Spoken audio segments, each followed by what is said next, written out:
بسم اللہ الرحمن الرحیم۔ السلام علیکم ورحمۃ اللہ وبرکاتہ۔ فرسٹ آج ہم اسلامی اختیاری کا دوسرا سبق پڑھیں گے، اسلامی تہذیب و تمدن کی خصوصیات۔ اس میں سب سے پہلے ہے توحید۔ اسلامی تہذیب کی بنیاد توحید پر مبنی ہے۔ اسلامی تہذیب و تمدن میں عقیدہ توحید کو مرکزی اہمیت حاصل ہے۔ توحید، اس میں شرک کی کوئی گنجائش نہیں۔ ایک خدا کو ماننا ذہنی یکسوئی کا باعث ہے۔ قرآن پاک میں اللہ تعالیٰ کا ارشاد ہے، قل هو اللہ احد، کہو اللہ ایک ہے۔ توحید اسلامی تہذیب میں اساس کی حیثیت رکھتی ہے، یعنی کہ بنیاد کی حیثیت رکھتی ہے۔ اس کے بغیر اسلامی تہذیب کچھ نہیں۔ اس لیے ایک اللہ کو مان لینے سے تمام انسانی مسائل حل ہو جاتے ہیں۔ جیسا کہ شاعر کا شعر ہے، ایک سجدہ جسے تو گرا سمجھتا ہے، ہزار سجدوں سے دیتا ہے آدمی کو نجات۔ دوسری خصوصیت یہ ہے کہ عظمت انسان۔ اسلامی تہذیب و تمدن میں انسان کو عظمت بخشی گئی ہے، جبکہ ہندو مت میں انسانوں کو بتوں کے آگے جھکایا جاتا ہے، اور عیسائیت میں مریم کی مورتی کی پوجا کی مجبوری کے علاوہ انسان کو پیدائشی گناہ گار قرار دیا گیا ہے۔ اس کے برعکس اسلامی تہذیب و تمدن میں انسان کو تمام مخلوقات پر فضیلت دی گئی ہے۔ ارشاد ربانی ہے، وَلَقَدْ كَرَّمْنَا بَنِي آدَمَ، اور ہم نے انسان کو عزت بخشی۔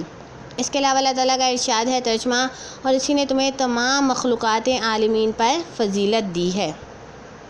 تیسری خصوصیت مساوات، یعنی کہ برابری۔ اسلامی تہذیب و تمدن میں مساوات کو بہت زیادہ اہمیت حاصل ہے۔ اس کی تمام عبادات اور معاملات میں تمام مسلمان برابر ہیں، اور ہر قسم کے امتیازات کا خاتمہ کر دیا گیا ہے۔ ارشاد ربانی ہے، یا ایھا الناس انا خلقناکم من ذکر و انثی وجعلناکم شعوبا وقبائل لتعارفوا ان اکرمکم عند اللہ اتقاکم۔ ترجمہ، اے لوگو، ہم نے تمہیں ایک مرد ایک عورت سے پیدا کیا اور پھر تمہارے قبیلے اور برادریاں بنا دی تاکہ تم ایک دوسرے کو پہچانو۔ بے شک تم میں سے اللہ تعالیٰ کے نزدیک سب سے زیادہ عزت والا وہ ہے جو تم میں سب سے زیادہ پرہیزگار ہے۔ اسی سلسلے میں نبی کریم صلی اللہ علیہ وسلم نے ارشاد فرمایا، کسی عربی کو اجمی پر اور اجمی کو عربی پر، سرخ کو سیاہ پر، سیاہ کو سرخ پر کوئی فضیلت نہیں مگر تقویٰ کے سبب۔ یعنی کہ اگر کوئی فضیلت والا ہے تو وہ انسان ہے جو اللہ تعالیٰ سے سب سے زیادہ ڈرنے والا ہے۔ اسی طرح اسلامی تہذیب میں مساوات کو سب کاموں پر ترجیح دی گئی ہے۔ بقول اقبال، ایک ہی صف میں کھڑے ہو گئے محمود و ایاز، نہ کوئی بندہ رہا نہ کوئی بندہ نواز۔ چوتھی خصوصیت ہمارے پاس اسلامی تہذیب و تمدن کی ہے، تہذیب متحرکہ۔ اسلامی تہذیب کوئی جامد تہذیب نہیں، بلکہ آنے والی ہر مثبت تبدیلی کو قبول کرنے کی صلاحیت رکھتی ہے۔ ہر وہ تہذیب جو پیش آنے والی تبدیلیوں کے مقابلے میں جامد رویہ رکھتی ہے، اصل شکل کھو بیٹھتی ہے۔ اسلامی تہذیب اصولوں پر قائم رہتے ہوئے عصری تقاضے پورے کرنے کی زبردست صلاحیت رکھتی ہے، اور اپنے افراد کو ہر لحظہ متحرک رکھتی ہے۔ ارشاد ربانی ہے، وَلَيْسَ لِلْإِنسَانِ إِلَّا مَا سَعَىٰ، اور یہ کہ انسان کو وہی کچھ ملتا ہے جس کی اس نے کوشش کی۔ اور ایک اور جگہ اللہ تعالیٰ نے ارشاد فرمایا، إِنَّ اللَّهَ لَا يُغَيِّرُ مَا بِقَوْمٍ حَتَّىٰ يُغَيِّرُوا مَا بِأَنفُسِهِمْ، بے شک اللہ تعالیٰ اس قوم کی حالت نہیں بدلتا جو خود اپنی حالت نہیں بدلتی۔ علامہ اقبال نے اس آیت کی ترجمانی اس شعر میں کی ہے، خدا نے آج تک اس قوم کی حالت نہیں بدلی، نہ ہو جس کو خیال آپ اپنی حالت کے بدلنے کا۔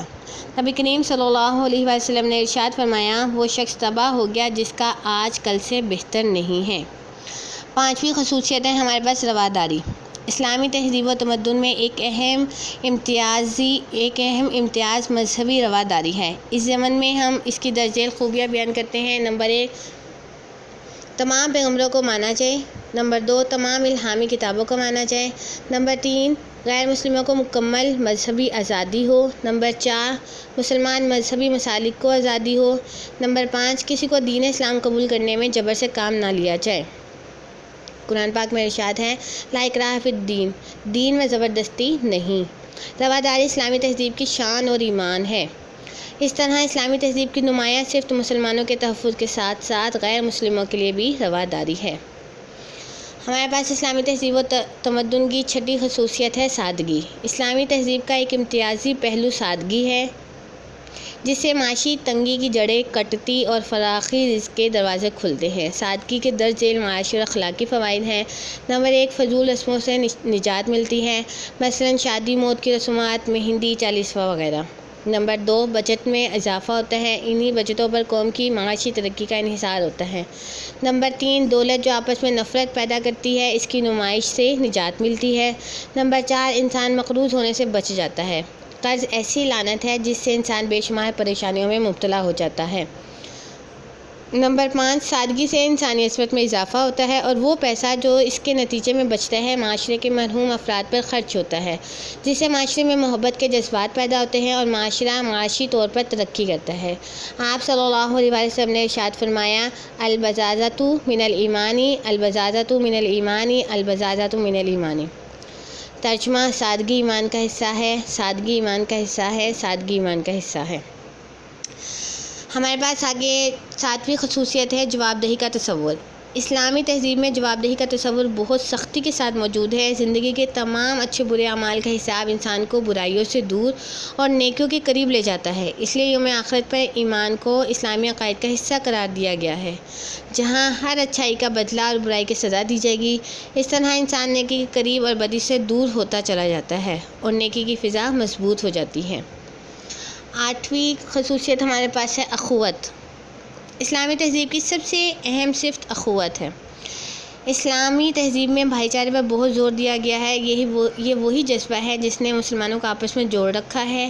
آپس کی بنیاد اخوت ہی ہے۔ قرآن پاک میں ارشاد ہے، انما المؤمنون اخوۃ، بے شک تمام مسلمان بھائی بھائی ہیں۔ نبی کریم صلی اللہ علیہ وسلم نے فرمایا، سب مومن ایک جسم کی مانند ہیں۔ جس طرح جسم کا کوئی عضو تکلیف میں مبتلا ہو تو سارا جسم بے قرار ہو جاتا ہے، اسی طرح ایک مسلمان کی تکلیف کو سب پریشان کرتی ہے۔ اسی طرح ایک مسلمان کی تکلیف سب کو پریشان کرتی ہے۔ یہی وہ جذبہ ہے جو تمام مسلمانوں کو کشمیر، فلسطین، بوسنیا، چینچینیا، فلپائن کے مسلمانوں کی مشکلات پر بے چین کر دیتا ہے۔ اسلامی تہذیب و تمدن کی 9ویں خصوصیت ہے عالمگیر تہذیب۔ اسلامی تہذیب عالمگیر تہذیب ہے۔ اس کا تعلق کسی محدود علاقے سے نہیں۔ اس لیے نبی کریم صلی اللہ علیہ وسلم کے بارے میں اللہ تعالیٰ نے ارشاد فرمایا، وَمَا أَرْسَلْنَاكَ إِلَّا رَحْمَةً لِلْعَالَمِينَ، اور ہم نے آپ صلی اللہ علیہ وسلم کو تمام جہانوں کے لیے رحمت بنا کر بھیجا ہے۔ مسلمان چونکہ تمام عالم میں خیمہ زن ہیں، اس لیے اسلامی تہذیب عالمی تناظر رکھتی ہے۔ البتہ اسلامی تہذیب میں اچھے علاقائی رسوم و رواج قبول کرنے کی گنجائش موجود ہے، کیونکہ ایک اچھی تہذیب ہونے کی ایک علامت ہے۔ گویا تہذیب عالمی اور مقامی جذبات و احساسات کا مجموعہ ہے۔ 10ویں صفت ہے عدل و انصاف۔ اسلامی تہذیب میں عدل و انصاف کو بنیادی اہمیت حاصل ہے۔ ارشاد ربانی ہے،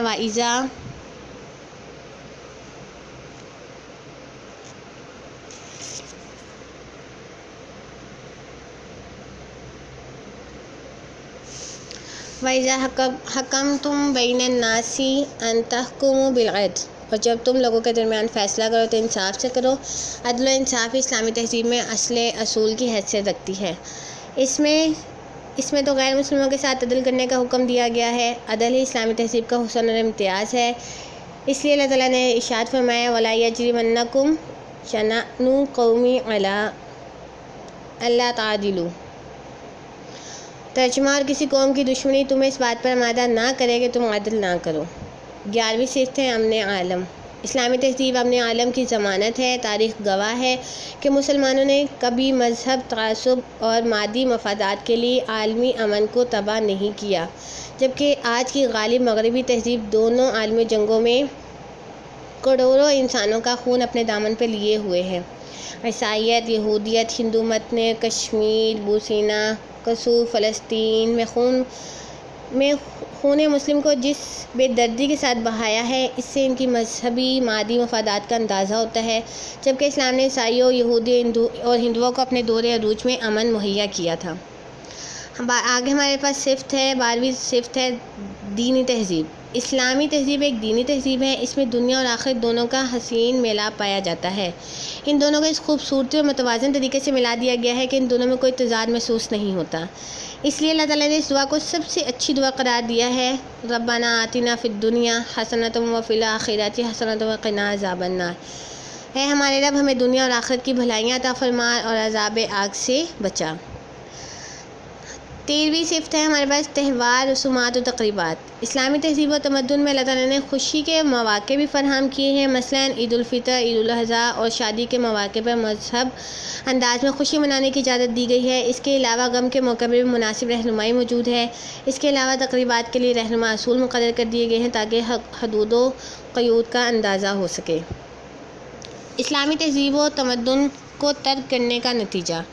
آج مسلمانوں میں اسلامی تہذیب و تمدن کا رواج کم ہو رہا ہے اور کافرانہ اقوام، خصوصاً مغربی اقوام کی تہذیب و تمدن کو رواج دیا جا رہا ہے، جس سے اسلامی آداب و روایات مٹ رہی ہیں۔